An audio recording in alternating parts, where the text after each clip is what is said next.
nanti ketika saya menjelaskan kalau ada yang nggak mengerti boleh dipotong aja ya langsung. Oke, saya lanjut ya mengenai penjelasan belanja pegawai. Nah, untuk ini realisasi belanja pegawainya, nilai total ini masih bisa dilihat dari laporan realisasi anggaran yang pertama kali kita tarik, karena di sini hanya menjelaskan nilai yang total ya beserta dengan persentasenya dan pagu anggarannya. Nah, untuk belanja pegawai digunakan untuk apa saja? Ini boleh diambil dari template yang punya Bawaslu Kabupaten Cianjur karena harusnya sih semua sama ya. Belanja pegawai digunakan untuk pembayaran apa. Nah, selanjutnya ini untuk tabel rincian ini bisa diambil di laporan belanja menurut sumber dana jenis akun. Di situ kan ada tuh ya nanti. Sebenarnya di tabel ini tuh boleh dirincikan sesuai dengan tabel yang di samping ini, sepanjang ini, atau mau dikelompokkan seperti ini boleh gitu. Cuman kalau misalkan untuk memudahkan karena ditarikan laporannya ini rinci, teman-teman mau membuat rinci ini biar tinggal copy juga boleh. Nah, bisa dilihat dari ini ya, laporan realisasi anggaran belanja menurut sumber dana jenis akun. Di sini kan sudah bisa terlihat anggaran dan realisasinya beserta persentasenya juga sudah ada di sini. Jadi udah tinggal copy aja. Nah, di sini kan ada tabel pengembalian belanja pegawai ya. Nah, itu bisa dilihat di kolom yang ini, pengembalian belanja pegawai. Jadi untuk realisasi yang diisi di sini kita pakainya yang ini, belanja, jangan yang belanja neto, karena kalau yang belanja neto itu berarti sudah dikurangi pengembalian. Sedangkan pada tabel ini kan kita mengisinya pengembaliannya ada di bawah, berarti kita menggunakan yang ini, belanja pengembalian, baru nanti di bawah ini total belanja netonya bisa kelihatan. Oke, nah pada narasi ini harus dijelaskan mengenai penurunan atau kenaikan belanja pegawai ketika dibandingkan dengan tahun sebelumnya. Jadi misalkan terdapat kenaikan berapa persen, nah itu harus dijelaskan karena apa. Misalkan karena bertambahnya pegawai pada satker tersebut, karena terdapat pegawai yang mutasi, atau adanya penambahan CPNS dan lain sebagainya. Jadi harus dijelaskan ya ketika ada kenaikan atau penurunan juga, misalkan penurunannya terjadi karena apa gitu. Nah, untuk lebih jelasnya di tabel ini perbandingan kenaikan penurunannya.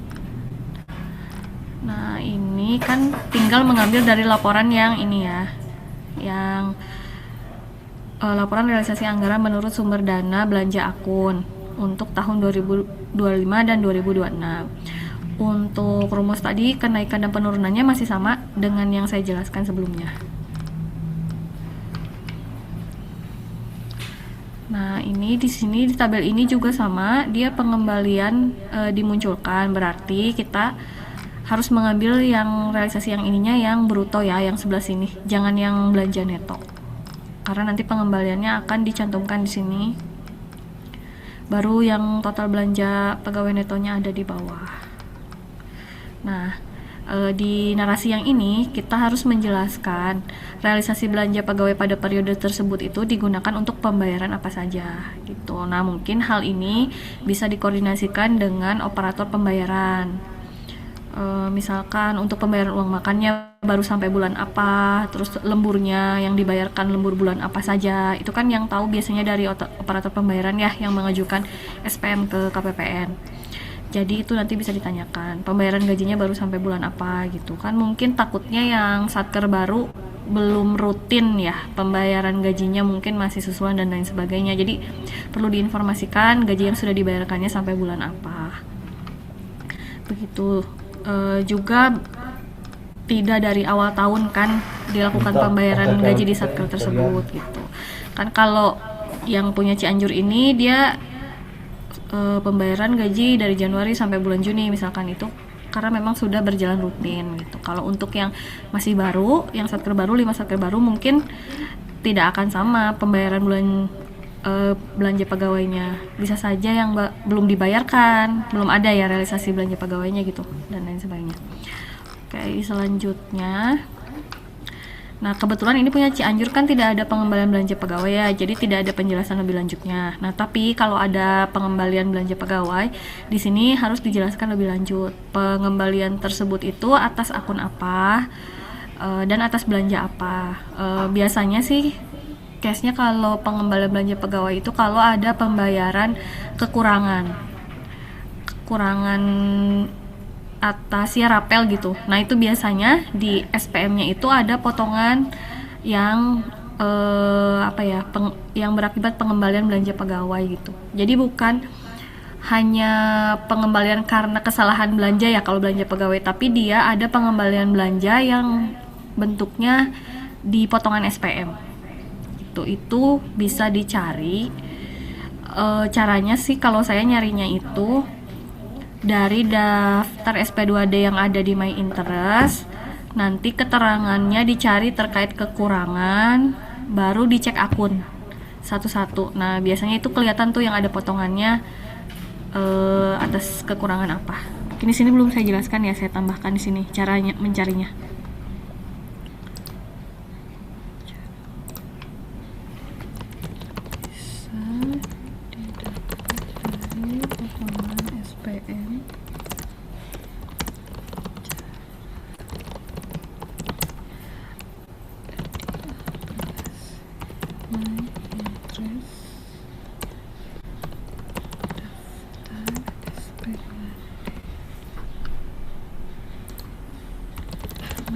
Pembayaran daftar SP2D apa? Oh, dari Ari Febrianto, ada yang mau ditanyakan?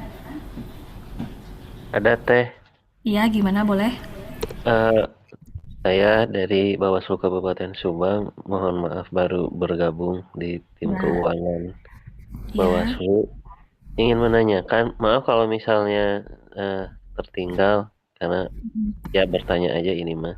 Kalau Iya. untuk pengembalian itu menggunakan MPN ya, aplikasi MPN. Iya, kalau untuk pengembalian belanja yang kelebihan ya, itu pakai aplikasi MPN. Tuh, Oh, cuman, berarti ah, berarti langsung ya menggunakan aplikasi MPN, tidak usah menggunakan Simponi. iya, pakai MPN untuk pengembalian. Oh, langsung ya, oke, siap. Ya, Nuhun teh, terima kasih. iya, sama-sama. Oh iya teh, mungkin nanti kalau misalnya ada modul bisa untuk apa ya, sebagai contoh misal ada pengembalian apa, jadi menggunakan modul MPN-nya teh. Karena bagi yang pertama kali menggunakan, khususnya bagi kami di Bawaslu Kabupaten Subang, biar tidak salah langkah juga bagaimana cara menggunakan modul penerimaan negara yang dimaksudkan itu. Punten, nuhun. Oh iya, gimana Pak? Bentar, apa Pak Herdi? Pak Herdi apa? Kayak ya terkait pengembalian, terutama yang satker baru harus hati-hati ya. Nah, cek dulu itu atas pembayaran di mana.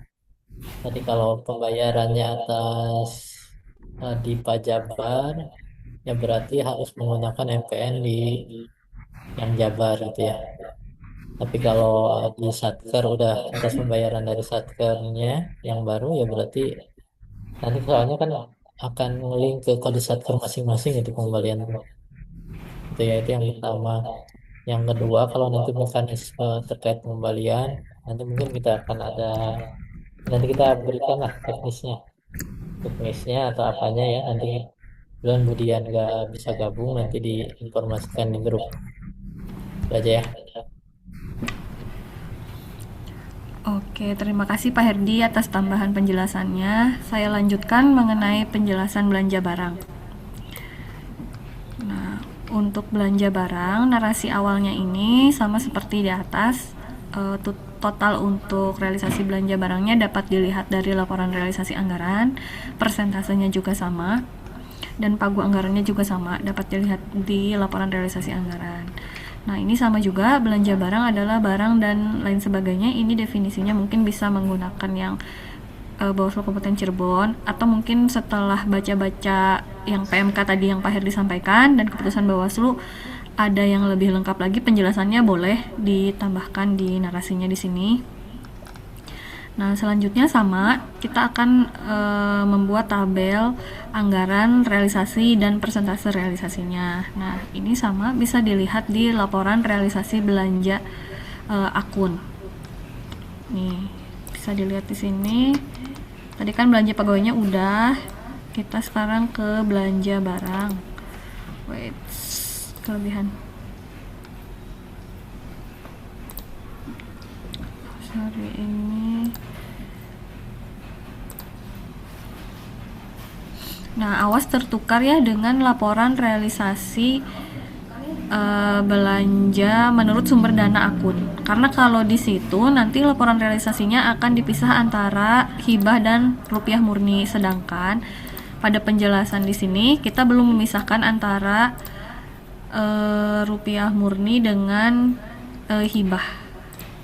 Jadi masih yang tergabung. Seperti ini. Ini yang terpisah, ini yang terpisah.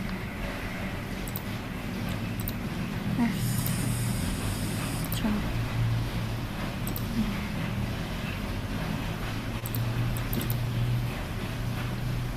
Nah, oke. Yang ini ya. Laporan realisasi menurut akun. Jangan tertukar dengan yang sumber dana akun karena di situ udah dipisah antara hibah dengan rupiah murni. Oke. Nah, yang dipakai seperti biasa yang kolom belanjanya belanja yang bruto, nanti ada kolom pengembalian dan neto. Jadi yang kita pakai itu adalah yang bruto karena pengembaliannya nanti akan diisikan di sini, baru nanti total belanja netonya diisi di sini. Nah, sama pada narasi ini juga harus dijelaskan terkait kenaikan maupun penurunan yang terjadi pada periode tersebut. Dikarenakan apa gitu. Ya, untuk tahun 2026 ini kemungkinan besar ya karena di tahun 2025-nya masih terdapat tahapan, juga masih ada hibah yang kita kelola belum dikembalikan seluruhnya. Nah, sedangkan di tahun 2026 ini kan tidak ada hibah terkait pemilihan. Lalu tahapan juga tidak ada. Mungkin secara umum begitu penjelasannya, tapi bisa jadi ada penjelasan yang lebih spesifik ya untuk setiap satker kenapa terjadi penurunannya. Nah, ini untuk tabel perbandingannya tadi bisa dipakai dari ini, laporan realisasi ini tinggal memindahkan ke sini menggunakan angka yang bruto. Untuk naik turun rumusnya tadi sudah disampaikan di atas, masih sama. Bisa menggunakan rumus tersebut. Nah, untuk penjelasan selanjutnya, kalau untuk belanja pegawai tadi kan disampaikan belanja pegawai ini digunakan untuk keperluan apa saja. Nah, tapi kalau di belanja barang dia tidak langsung menjelaskan ke situ, tapi di sini disampaikan atas realisasi belanja tersebut sumbernya dari mana aja gitu. Rupiah murninya berapa, hibah langsung dalam negerinya berapa. Jadi di sini disampaikan. Nah, untuk memecah ini baru menggunakan laporan realisasi sumber dana akun. Yang ini. Bukan. Bukan aja.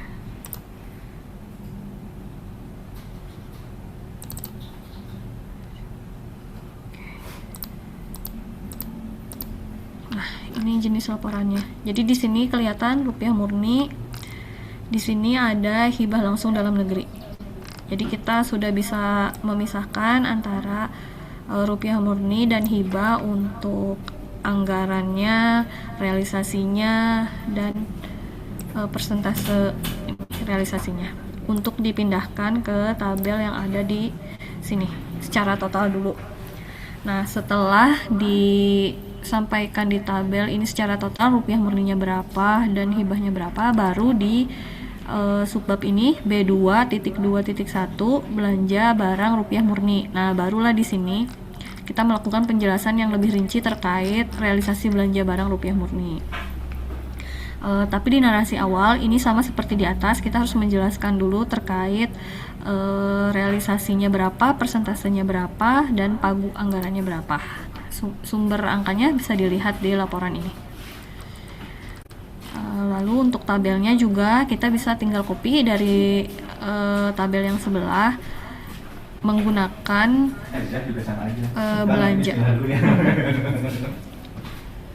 belanja yang bruto. Pengembaliannya nanti dituliskan di sini, baru nanti total belanja netonya ditulis di bawah. Oh ya, untuk rumus ini, realisasi, persentase realisasi, itu kita menggunakan rumus realisasi dibagi pagu anggarannya berapa dikali 100%. Barangkali ada yang belum tahu cara mencari persentasinya. Lalu baru di sini dibandingkan antara realisasi 30 Juni 2025 dengan 2026 ya kalau untuk semester sekarang. Nah, ini tabelnya juga sama, kita tinggal copy dari tabel yang sebelah. Persentase naik turunnya rumusnya masih sama dengan yang saya sampaikan sebelumnya. Nah, setelah tabel itu baru untuk yang realisasi belanja dijelaskan penggunaannya untuk apa saja. Nah, ini penjelasan ini realisasi belanjanya digunakan untuk pelayanan, penanganan pelanggaran dan penyelesaian sengketa proses Bawaslu Kabupaten Kota. Ini didapat dari mana? Didapat dari RKK atau POK. Nah, itu di situ kan dilihat untuk tahun itu kita ada program ininya, KRO-nya apa aja, dan yang sudah ada realisasi apa saja. Nah, itu yang disampaikan di sini. Kecuali yang hibah ya, biasanya kan yang hibah dia KRO-nya terpisah sendiri, berarti dia nggak masuk di sini. Ini khusus untuk rupiah murni saja. Nah, kebetulan untuk Bawaslu Kabupaten Cianjur dia tidak ada pengembalian, jadi tidak ada penjelasan lebih lanjut terkait pengembalian. Nah, jika ada berarti harus dijelaskan rinci. Pengembaliannya itu atas akun apa dan atas transaksi apa. Lalu tanggal setornya tanggal berapa, NTPN-nya berapa, dan bukti pengembaliannya dilampirkan juga jika ada pengembalian. Lanjut ke belanja barang hibah dalam negeri. Nah, ini sama, di narasi awal kita harus menyampaikan realisasi, pagu, dan presentasinya. Baru di tabel juga ini anggaran, realisasi beserta persentasenya. Nah, sumber datanya masih sama, menggunakan tadi laporan realisasi anggaran, sumber dana akun. Nah, di sini juga dijelaskan terkait kenaikan dan penurunan belanja yang bersumber dari hibah. Alasannya kenapa? Gitu. Ya, sebagian besar kenaikan dan penurunannya karena di tahun sebelumnya kita tidak menerima hibah atau di tahun ini kita menerima hibah. Nah, untuk perbandingannya sama, masih dari tabel yang ini. Nah, baru di tabel yang terakhir ini, setelah tabel yang terakhir ini kita menjelaskan peruntukan belanja hibahnya untuk apa saja. Ini sama, sumbernya dapat dilihat pada dokumen RKK atau POK. Nah, jika ada pengembalian sama harus dijelaskan akun pengembaliannya akun apa, dan atas belanja apa, lalu tanggal, NTPN juga harus dicantumkan beserta dengan bukti setornya menjadi lampiran. Ya, berikutnya kita akan menjelaskan mengenai belanja. Oh, sebelum itu mungkin terkait realisasi belanja ada yang ditanyakan? Tidak ada ya terkait realisasi belanja barang. Selanjutnya saya akan menjelaskan terkait realisasi belanja modal. Nah, untuk realisasi belanja modal sama di awal itu kita menjelaskan terkait realisasi, presentasi, dan pagunya. Kebetulan ini punya Bawaslu Kabupaten Cianjur tidak ada realisasi belanja modal ya. Jadi dia hanya diisi 0, 0, dan 0. Kemungkinan besar di Kapkota lain juga tidak ada, kecuali mungkin yang menerima hibah ya untuk belanja modal di tahun ini. Nah, untuk rincian ini sama, itu bisa didapat dari laporan realisasi anggaran, sumber dana akun sesuai tabel yang di samping ini. Tinggal mindahin aja ke sini. Ini karena tidak ada realisasi belanjanya ya, jadi relatif penjelasannya akan lebih sedikit. Jika ada berarti nanti akan ada subbab selanjutnya. Misalkan ini kan belanja modal, lalu ada belanja modal peralatan dan mesin, ada belanja modal gedung dan bangunan, ada belanja modal lainnya. Nah, ketika ketiga ini ada realisasinya, maka harus dijelaskan per subbab masing-masing. Jadi B23.1 yang peralatan mesin, yang 3.2 modal gedung dan bangunan, terus yang terakhirnya yang modal lainnya. Nah, nanti di persubbab itu harus disampaikan juga sumber dananya, siapa tahu ada yang dapatnya dari hibah bukan dari rupiah murni, situ disampaikan juga. Nah, terkait penjelasan CALK laporan realisasi anggaran sampai sini mungkin ada yang ditanyakan? Oke, tidak ada ya. Kalau begitu saya bisa lanjut ke penjelasan terkait neraca. Ini saya close dulu.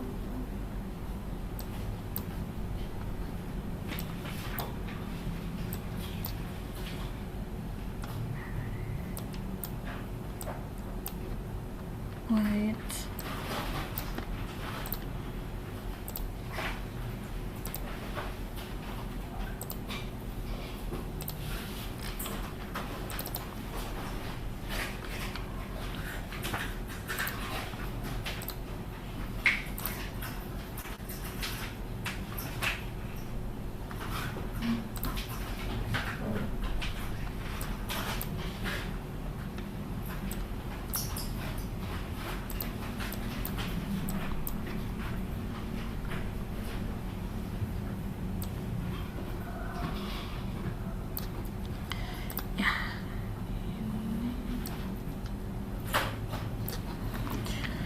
Untuk penjelasan atas pos-pos neraca, yang pertama itu dia terkait aset lancar. Ini kita buka dulu ya neraca face-nya supaya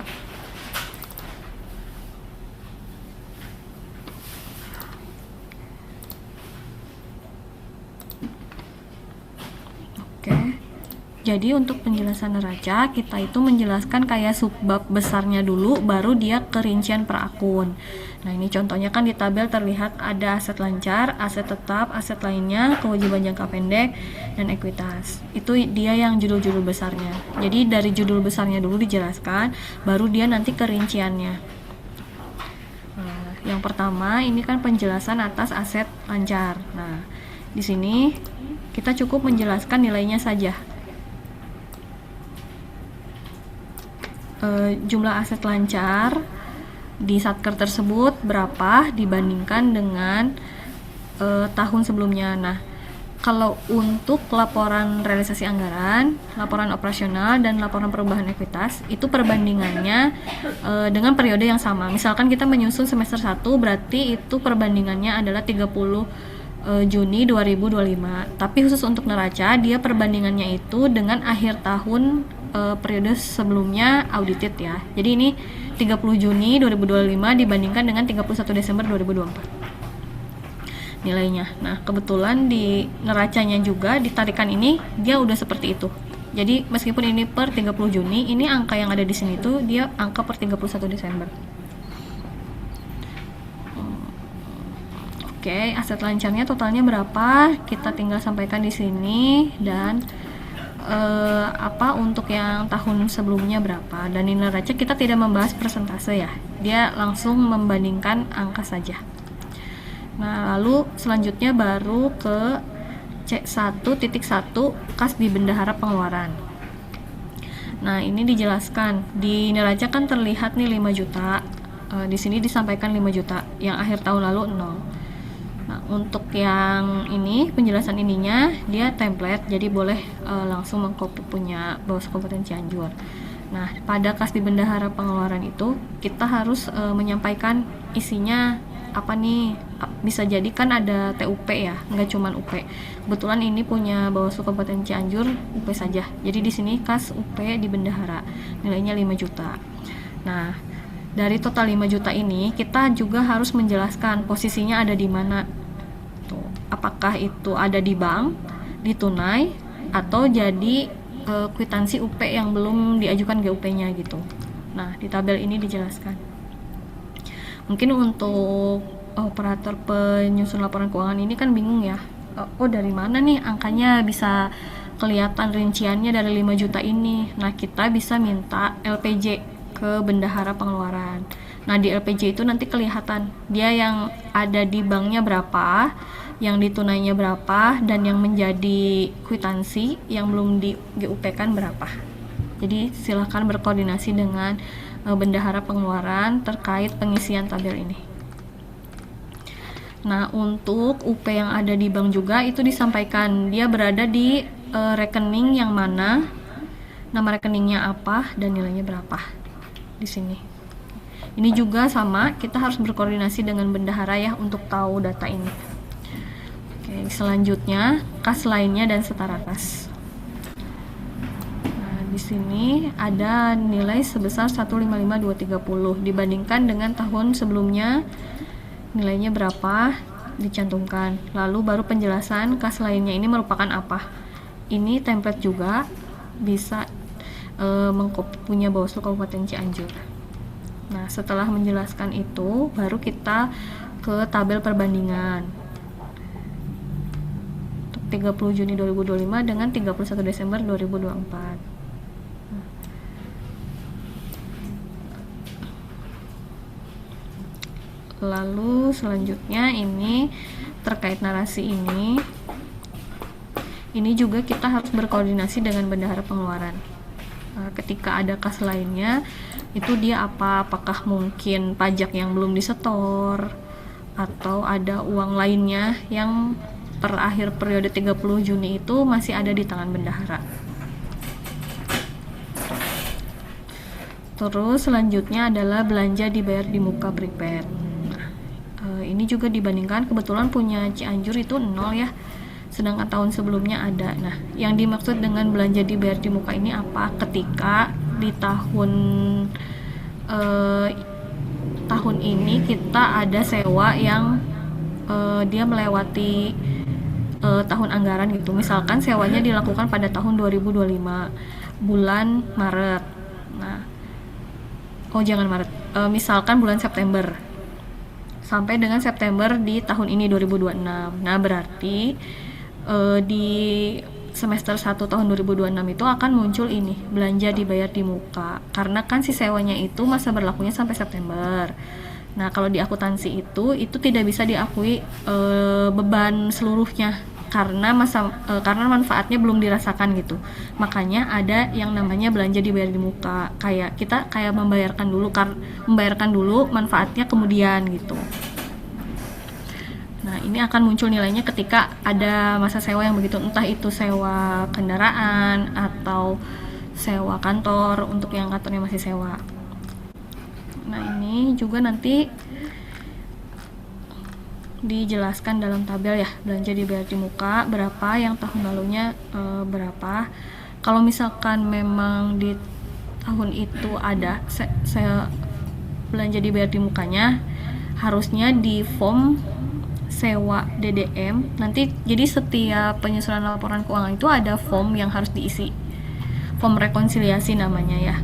Nah, di form rekonsiliasi itu salah satunya ada form rekap terkait sewa dibayar di muka gitu. Jadi nanti ini total ini juga bisa dilihat di form itu. Lalu selanjutnya yang aset lancar ini udah dijelaskan semua ya. Lalu selanjutnya kita menjelaskan terkait aset tetap. Nah, aset tetap ini bisa dilihat di sini juga secara total berapa, 643 sekian dan dibandingkan dengan tahun sebelumnya 2024. Di sini cukup menjelaskan seperti itu dan menjelaskan aset tetap itu merupakan apa. Baru di subbab selanjutnya ini kita menjelaskan mengenai rinciannya terkait peralatan dan mesin. Nah, di awal sama kita menyampaikan perbandingan antara periode sekarang dengan periode sebelumnya nilainya, baru nanti kemudian dijelaskan pada tabel juga perbandingannya.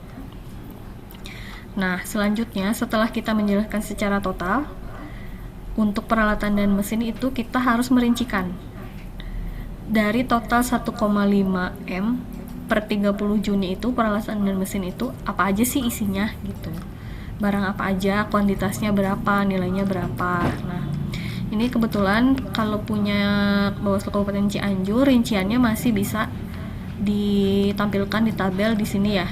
Cuman mungkin kalau ada Bawaslu Kabupaten Kota yang secara peralatan dan mesinnya banyak banget, itu boleh rinciannya disampaikan melalui lampiran gitu. Jadi bisa disampaikan adapun rincian saldo peralatan dan mesin per 30 Juni dapat dilihat pada lampiran berapa gitu. Nah, untuk melihat si rincian ini, kan kalau secara total kita bisa lihat di neraca FES. Nah, tapi kalau pengen lihat rincian kayak gini tuh, kita bisa dari laporan BMN tariknya. Nah, ini karena ini baru ya, saya contohin ya. Bisa masuk di My Interest, terus kita ini ke aset tetap, lalu ke laporan BMN. Nanti laporannya laporan utama, laporan barang, ininya. Nah, kebetulan untuk peralatan dan mesin itu dia termasuk ke jenis laporan yang intracom table. Jadi bisa diklik intracom table, ininya sub-sub kelompok biar yang tampilnya detail sekali.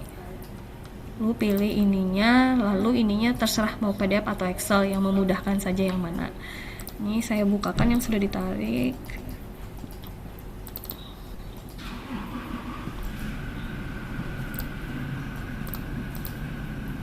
Nah, nanti bentuknya akan seperti ini. Jadi dari sini bisa di copy nanti. Ini ada kan kode ininya, kode barangnya, nama barangnya. Ini saldo per 30 Juni, kuantitasnya berapa dan nilainya berapa. Jadi dari sini nanti tinggal dikopikan ke tabel yang ada di sini. Nah, kalau misalkan terlalu kebanyakan tadi boleh dijadikan lampiran.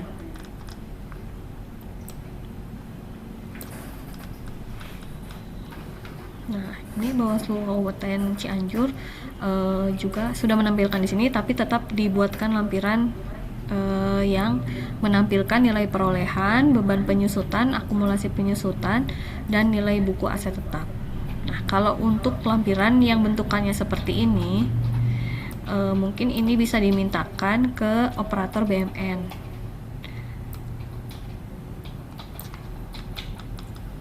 Terus selanjutnya, setelah kita merincikan saldo per 30 Juni, itu kita harus menjelaskan terkait mutasi peralatan dan mesin di periode berikut. Jadi misalkan seperti satker baru ya, kemungkinan besar kan di awal tahun itu peralatan dan mesinnya 0. Mungkin nanti akan dapat transfer masuk dari Bawaslu Provinsi Jabar untuk peralatan dan mesinnya. Baru nanti akan menjadi saldo di akhir semester 1 itu berapa. Nah, itu tuh berarti ada mutasi yang tadinya 0, ada mutasi tambah terkait transfer masuk. Jadi saldo akhirnya sekarang berapa gitu. Nah, untuk mutasi ini kan kalau operator penyusunan mungkin nggak tahu ya, yang akan lebih tahu itu operator BMN. Tapi kita bisa melihat di laporan yang ada di My Interest. Tuh, jadi misalkan, wah nggak tahu nih tiba-tiba angkanya segini, saya nggak dapet infonya. Nah, itu bisa dilihat di ini rincian laporan keuangan. Kita bisa masuk ke sini, akuntansi dan pelaporan, rincian laporan keuangan, jenisnya ini rincian cap BMN. Nah, ini kita yang mau dilihat rinciannya apa? Ini kan peralatan dan mesin. Jadi ini bisa peralatan dan mesin, periodenya bulan 6, nanti tinggal ditarik. Nah, nanti bentukan laporannya nih.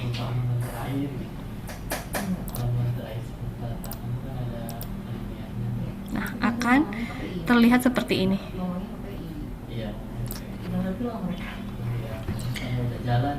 Jadi nanti bisa dikopikan ke tabel mutasi yang ini.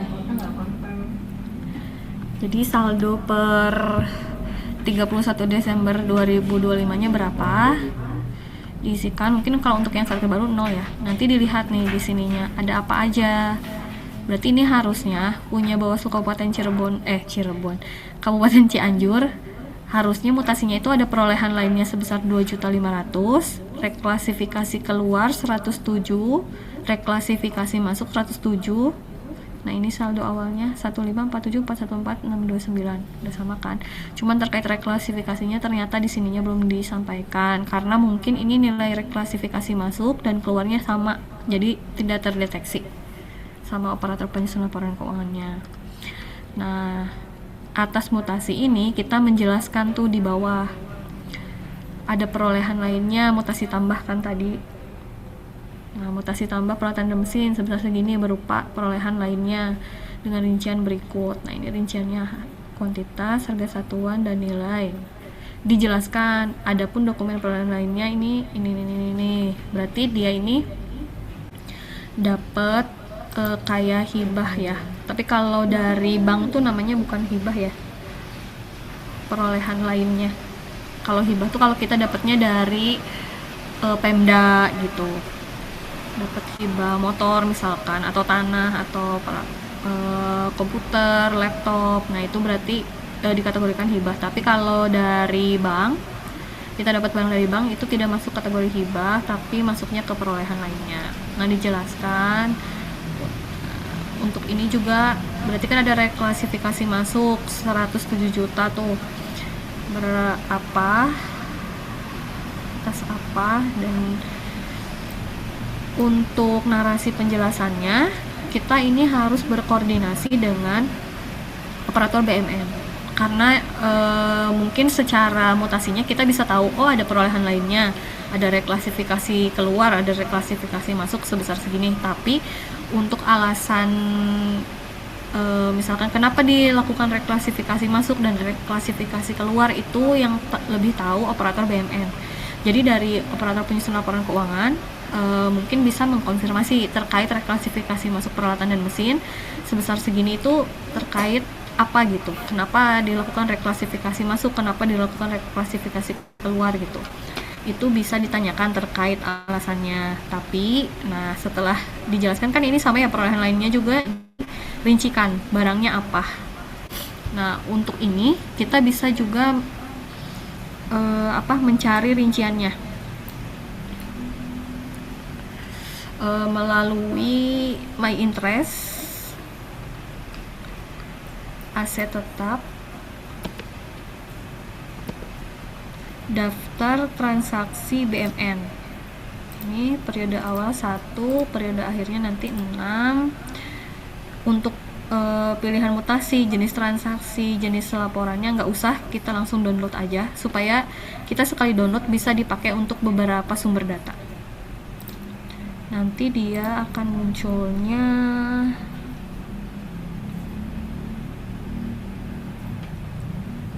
sepertinya saya belum download yang ini download aja. Nanti kita ini download Excel.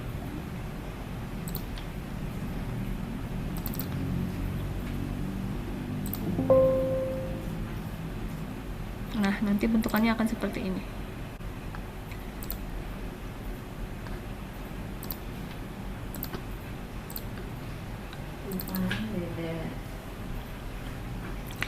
Nanti teman-teman bisa melakukan filter. Tadi kan kita mau lihat peralatan dan mesin. Peralatan dan mesin itu dia masuknya ke intracom table. Ada apa? Transaksi, reklasifikasi ya. Nah, ini reklasifikasi masuk. Nah, seperti ini. Jadi nanti rinciannya langsung ketahuan. Ini nilainya berapa? Nanti jumlahnya berapa, kode barangnya apa, nama barangnya apa gitu. Ini bisa dilihat di sini. Begitu. Nanti untuk reklasifikasi keluar juga sama, ini tinggal di filter aja reklasifikasi keluar, nanti dia ada rincian barangnya. Nanti tinggal dikopikan dan dipindahkan ke sini. Nah, seperti ini nanti. Selanjutnya untuk akumulasi penyusutan aset tetap, ini sama, di awal kita membandingkan antara nilai 30 Juni dengan akhir tahun, sumber datanya masih sama, bisa dilihat di neraca FES. Nah ini juga sama, penjelasannya template, bisa di copy aja. Lalu selanjutnya kita merincikan di tabel antara yang 30 Juni dengan 31 Desember 2024. Tinggal dimasukkan saja angkanya.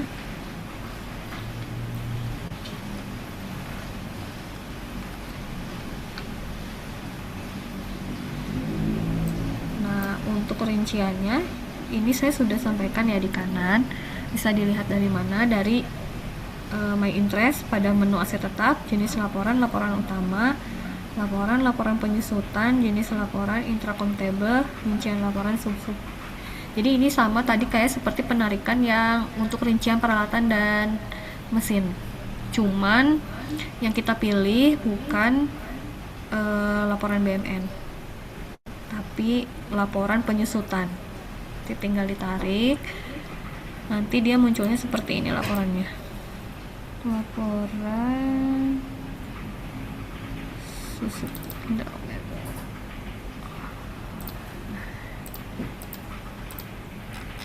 Ini nanti bentuknya seperti ini, dia per kode barang, sudah ada nilai ininya, kuantitas, ini nilai perolehannya, yang ini saldo awal penyusutannya, ini mutasi penyusutan, yang ini total ya, jadi ini akumulasi penyusutannya yang ini. Nah, ini nilai bukunya, jadi bisa didapat dari situ untuk mengisi yang ini, nilai yang ini. Nah, selanjutnya dirincikan lagi per barang. Nah, ini kan Bawaslu Kabupaten Cianjur dia merincikan di tabel di sini. Tapi kalau nanti misalkan terlalu besar, boleh dilampirkan saja dalam bentuk lampiran. Tapi kalau mau di sini dan cukup, memang misalkan ininya si ruas kanan kiri dan ke bawahnya tidak terlalu panjang, silahkan disampaikan seperti ini. Nah, ini bisa lihat di mana? Dari laporan yang ini. Kuantitas, nilai perolehan, akumulasi nilai buku bisa ada di sini. Ini kuantitas, ini nilai perolehannya. Akumulasinya itu kita pakai yang ini, yang total. Nah, nilai bukunya yang ini. Oke, jadi tinggal copy saja dari tabel yang sebelumnya. Nah, ini yang Bawaslu Kabupaten Cianjur, dia merincikan tapi dia juga membuat rinciannya jadi lampiran juga. Nah, lalu selanjutnya aset lainnya ini dia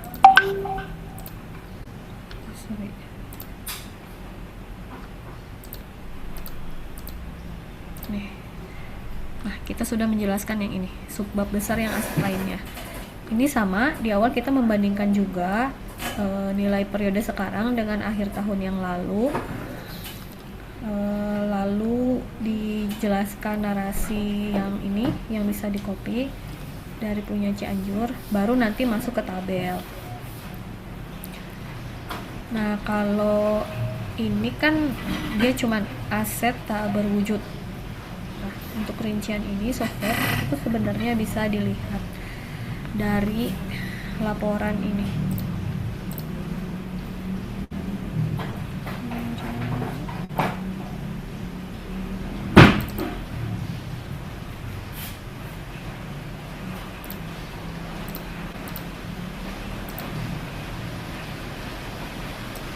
Ya, bisa dilihat di sini nanti untuk pengisi tabel ini, kode barangnya ada, nilainya ada, tinggal dibandingkan. Nah, untuk lebih jauh, misalkan di sini hanya software, tapi di sini bisa sampai ketahuan ini adalah website, ini harus dikonfirmasi ke BMN ya. Yang lebih tahu rincian sampai ke sininya itu dari operator BMN. Jadi kalau kita hanya bisa mencari tahu sampai sini dari usernya penyusun laporan keuangan. Kalau untuk lebih tahu rincinya lagi, ini harus dikonfirmasi ke operator BMN. Jadi silakan berkoordinasi ke operator BMN-nya, rincian dari ininya itu apa. Nah, setelah rinci dibuatkan sebenarnya ini sama seperti peralatan dan mesin tadi, harus dibuatkan tabel mutasi. Mau itu ada pertambahan atau pengurangan ataupun tidak, silakan dibuatkan tabel mutasi seperti di atas. Tuh. Nah, untuk melihat mutasinya tadi sudah disampaikan cara lihat mutasinya gimana. Ini saya tulis lagi di sini. Bisa ditarik dari My Interest dengan langkah-langkah seperti jangan berikut. pernah balik kemana. Nanti kalau sudah ada tabel mutasinya, seperti biasa ke bawahnya harus dijelaskan lagi per mutasi tambah, mutasi kurang. Nah, tapi kalau memang tidak ada mutasi ya cukup sampai tabel mutasi aja. Tidak perlu ada penjelasan lagi ke bawahnya karena kan memang tidak ada mutasi. Nah, lalu selanjutnya ini terkait akumulasi penyusutan amortisasi aset lainnya di neraca. Ininya kan ada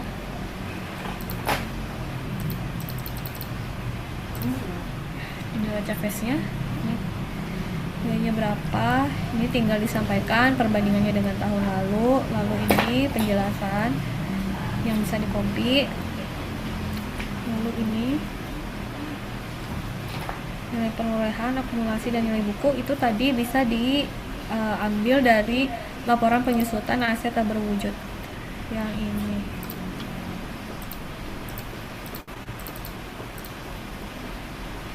Nah, ini di sini kan kelihatan nilai perolehannya berapa, akumulasinya berapa, lalu nilai bukunya berapa. Di sini.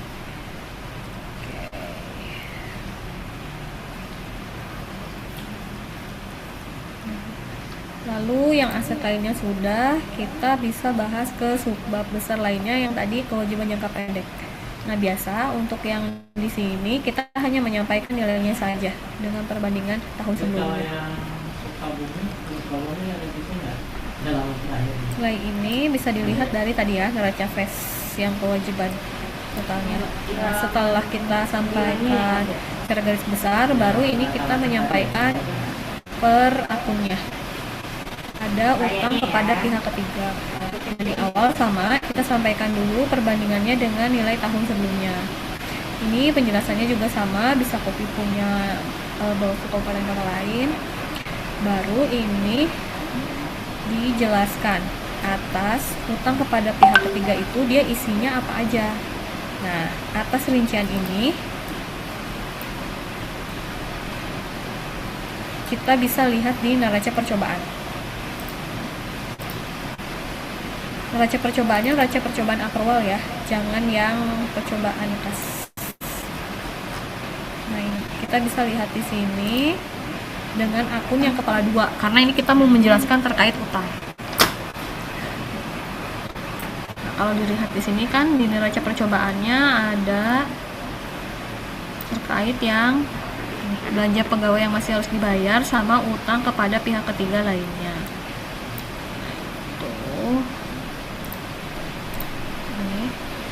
Utang kepada pihak ketiga lainnya dengan belanja pegawai yang masih harus dibayar. Rinciannya bisa dilihat di sini ya nilainya. Nanti tinggal di copy ke sini totalnya berapa. Nah, dari tabel ini kita harus menjelaskan seperti ini, belanja pegawai yang masih harus dibayar. Per 30 Juni nilainya berapa.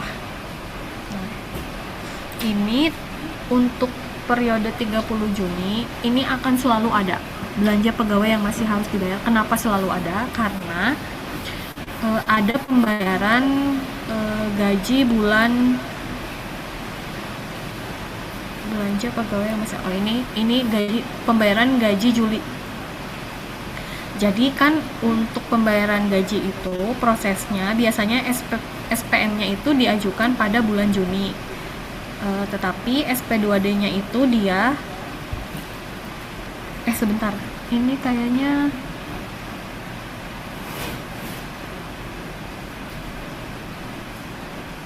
ya betul. Untuk pembayaran gaji P3K, gaji PNS, dan gaji komisioner itu yang bulan Juli itu kan diajukannya per Juni ya SPM-nya. Cuman SP2D-nya di 1 Juli. Nah, itu yang menyebabkan pada laporan keuangan muncul belanja pegawai yang masih harus dibayar per 30 Juni. Biasanya case-nya ini.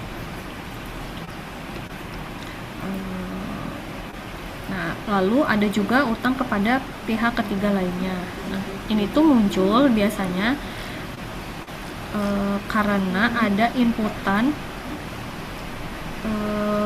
di bendahara pengeluaran yang belum di SPM-kan. Tapi ini kebetulan punyanya Bawaslu Kabupaten Cianjur, bukan terkait kwitansi yang diinput oleh bendahara, tapi ini ada pembayaran BPJS tenaga outsourcing yang belum dibayarkan. Jadi muncul utang kepada pihak ketiga lainnya.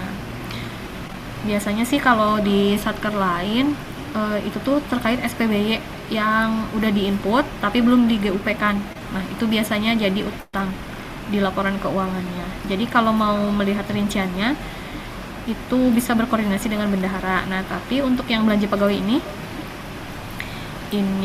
bisa berkoordinasi dengan PPABP. Sebenarnya kalau cuman melihat SPM mana saja yang menjadi belanja pegawai yang masih harus dibayar, itu bisa kita cek di My Interest, masuk ke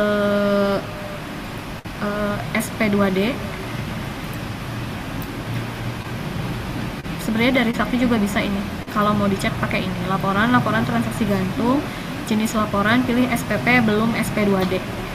Periodenya bulan Juni. Nah, nanti di filter akan muncul SPM mana saja yang dia sudah SPP tapi belum SP2D, karena kan SP2D-nya di bulan Juli ya. Tapi jika mau merincikan seperti Kabupaten Cianjur yang sampai ke akunnya, itu kita harus berkoordinasi dengan PPABP atau dengan operator pembayaran. Tapi sebenarnya jika hanya menjelaskan saja untuk pembayaran apa saja dan SPM-nya mana saja, itu sudah cukup. Tapi kalau mau lebih detail lagi, lebih bagus seperti punya Kabupaten Cianjur ini, dia sampai merinci ke akunnya, akun mana saja belanja pegawai yang menjadi utang, belanja pegawai yang masih harus dibayar. Nah, untuk yang utang pihak ketiga ini, jika nanti harusnya sih biasanya kalau di provinsi kita ambil antisipasi supaya di 30 Juni ini tidak terlalu banyak utang kepada pihak ketiga lainnya yang harus dijelaskan. Biasanya per 30 Juni itu bendahara diminta untuk menyelesaikan inputannya. Jadi misalkan mau input kwitansi harus diajukan GUP dan SP2D di periode Juni juga. Tapi misalkan tidak terkejar, berarti dilakukan untuk menahan dulu belanja dan pembayarannya gitu. Bisa dilakukan di awal Juli sekalian gitu. Karena nanti kalau di input dan dia gantung di kwitansi, biasanya kan jadi hutang dan harus dijelaskan di laporan keuangannya. Jadi dikembalikan saja ke kabupaten kota masing-masing. Apakah tidak apa-apa, maksudnya menjelaskan ya nggak apa-apa, dijelaskan aja gitu biar bendaharanya tetap bisa belanja, atau memilih untuk menahan dulu supaya di laporan keuangannya tidak terlalu banyak hal yang harus dijelaskan gitu. Itu diperbolehkan untuk semester 1 ya. Silahkan mau pakai kebijakan yang mana gitu. Nah, jika memang ada nanti gantung di bendahara, itu dari operator penyusun laporan keuangan harus berkoordinasi dengan bendahara, karena harus menjelaskan yang menjadi hutang itu dia atas belanja apa. Paling tidak mungkin diminta nomor SPBY-nya ya, dan akun-akunnya akun-akun apa saja. Nah, terus ini selanjutnya penjelasan mengenai uang muka dari KPPN. Nah, ini tuh sebenarnya pasangan dari uang persediaan punya bendahara. Nah, ini nilainya akan sama dengan kas di bendahara pengeluaran kalau tidak ada inputan belanja tadi. Nah, ini tinggal menyampaikan nilainya, bisa dilihat dari neraca PES dibandingkan dengan tahun sebelumnya berapa. Terus ini narasinya juga dia template, bisa copy. Nah, di tabel ini tinggal dijelaskan saja ini kas UP di bendahara. Untuk selanjutnya ini terkait ekuitas. Ekuitas itu bisa dilihat di neraca PES nilainya berapa. Terus di sini tinggal dibandingkan saja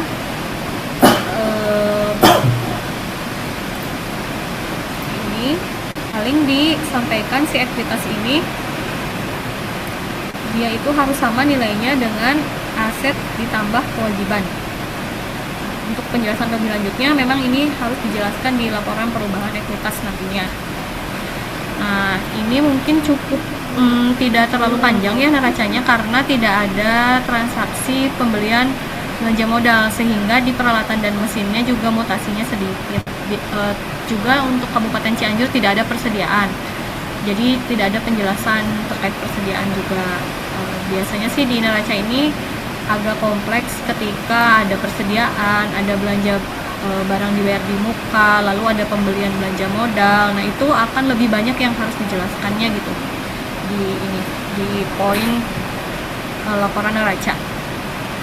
Mungkin sebelum lanjut terkait neraca ada yang mau ditanyakan dulu. Mungkin masih bingung misalkan dapat datanya dari mana sih ini atau nanti operator BMN-nya ditanyanya datanya yang gimana sih biar bisa dapat gitu rinciannya gitu. Ada yang mau ditanyakan? Aman ya? Hah? Boleh sih mau lanjut atau nanti boleh? Nanti kan tinggal LO sama LPE. Nanti aja. Oh, ya udah. Oke, ini ada info dari Pak Herdi karena sisanya nanti tinggal laporan operasional sama penjelasan laporan perubahan ekuitas. Kita lanjut saja nanti di tanggal 2 Juni karena sudah tinggal 2 itu sepertinya waktunya akan cukup untuk menjelaskan kedua laporan itu di periode selanjutnya. Jadi untuk hari ini bahasanya mungkin sampai sini dulu, sampai laporan neraca dulu.